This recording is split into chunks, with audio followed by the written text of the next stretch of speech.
Prayer is seriously warranted for Phillip Rivers this weekend if he is put out on that field. I'm very worried about him. He's a great guy. He was a great quarterback, arguably a Hall of Famer, definitely in some other people's eyes. We know what he can bring to the table when he was playing. The man hasn't played in 5 years. The very first time you step on a football field is against that defense. This is how I'm gonna be watching Sunday's game.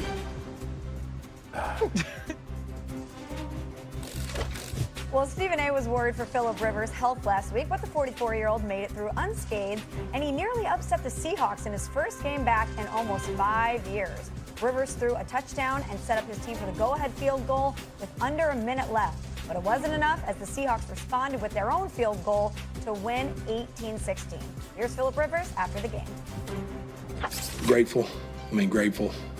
Running out for warm-ups and all that, and out there for the anthem. And as the game just got going, I was just thankful, grateful that I was out there. And it was a blast. It was a blast, but obviously the emotions now are disappointment, right? Disappointment.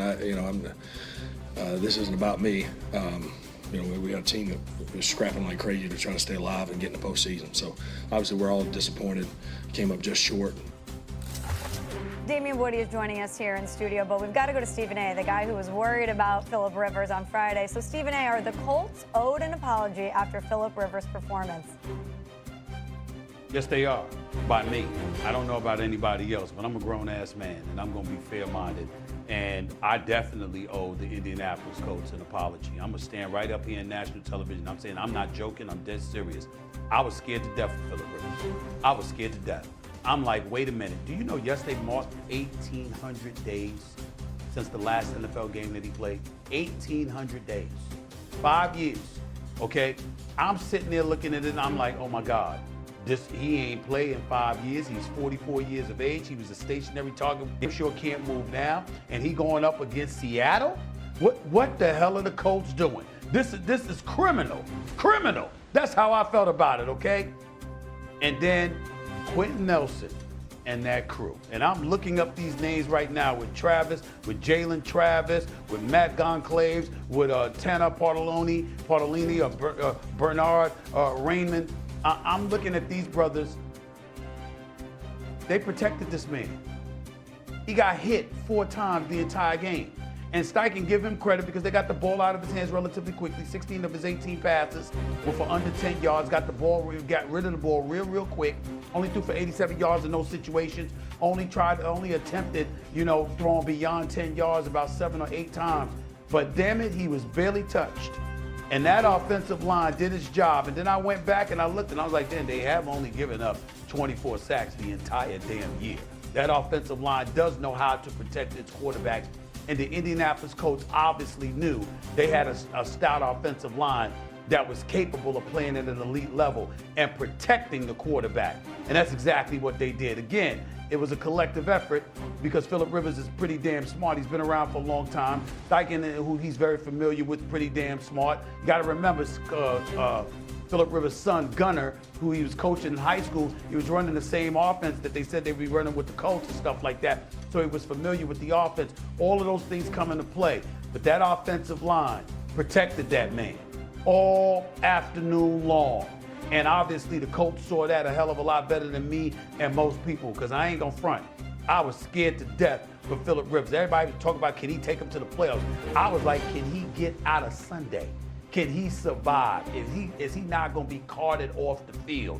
Whether it's concussion or a leg injury or something. I was scared to death for the brother. And they showed up and they protected that man. They did their job. I got to give credit where credit is due. I got to stand the hell down and say it was much ado about nothing. My concerns were unfounded based on what I saw yesterday. Well, listen, I don't owe anybody any type of apology in this situation. Why should I apologize for being concerned for Phillip Rivers' health?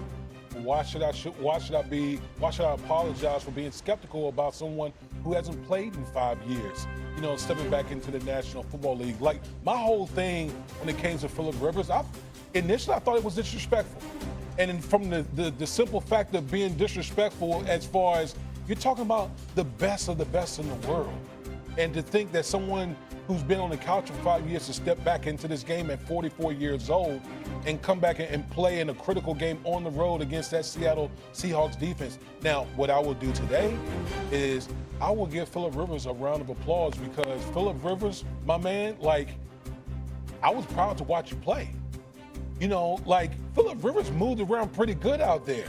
He acquitted himself really well against arguably one of the best defenses in the National Football League in the Seattle Seahawks, and he had them a stone throw away from a critical win on the road. So, again, I'm not going to apologize, but I have much more admiration. Listen, Phillip Rivers is going to be a Hall of Fame quarterback, in my opinion, but to be able to have the courage to step onto the field after 5 years, I got to tip my cap. I give all the respect to that man, Phillip Rivers. Okay, understanding that this network is owned by Disney, and Disney loves to kind of put on these heartwarming and heart-throbbing stories. That's what Phillip Rivers looked like yesterday. I'm not the person that's going to come in and say, hey, we don't owe them an apology, but you do not get no awards for just participating. Those are just, youth awards. Now, when you look at yesterday's game, the thing that stands out is that they struggled to move the ball consistently. And I know that they were going against a damn good Seattle Seahawks team. Okay, what is another concern? Completing only 2 passes thrown more than 5 yards down the field.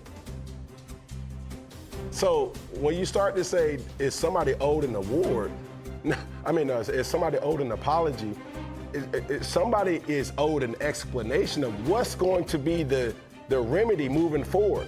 We have to push the ball downfield. And by the way, Indianapolis, if you want to make a deep playoff push, you have 2 of the more dominant defenses that you're going to have to face.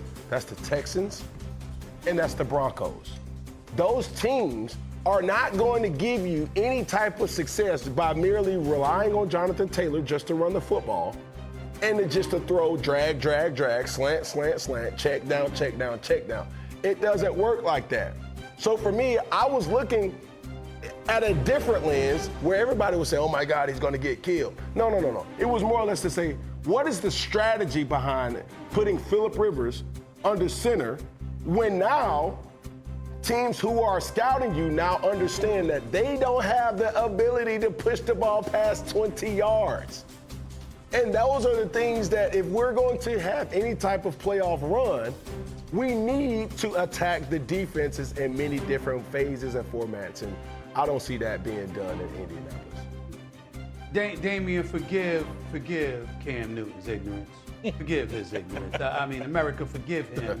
Forgive him. See, that's a young whippersnapper right there that's 36 years old. That's what he is. He's 36. He don't understand. See, Cam, call me when you turn 40. And I want to talk to you at that particular moment how you're moving. You know what I'm saying?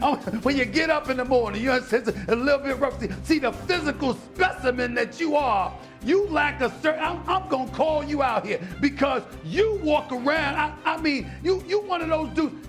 Damian, this brother eat a leaf. And he looked like he's growing. Just a massive mammoth of a man, a specimen. You understand? Everybody ain't built like Cam. You understand what I'm saying? We got to sit up there and check. Is this dude human? How many NFL players have walked through this network? This is before you've even arrived here, Cam. People will walk into this studio to do shows, whether it was our show, it was Get Up with Greeny or anybody else, and they talk about how they were on the opposite side of the field, and they were just staring at you. They were like, that's a quarterback. You understand? Not a linebacker. You understand? Not a defensive line. That's a quarterback right there. That's how they were looking. See, you don't understand. You understand? You 36 years old, you young whippersnapper. You don't know if breath smelling like Similac. You don't understand. When you get older, see, you can talk about the football stuff. You can talk about the football stuff all you want to. But in terms of being a man that ages, let me tell you something right now, Cam. It ain't going to be that way at 40. Wait till you get, tell him, Woody, wait till you get 45. I can tell you about 50. Stuff changes, my brother. Stuff changes. Listen. But when you look at Phillip Rivers at age 44, out on that football field yesterday, the appreciation you will have for him down the line would be far different than the appreciation that you're having for him this morning. I can tell you that. So, are you celebrating?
you.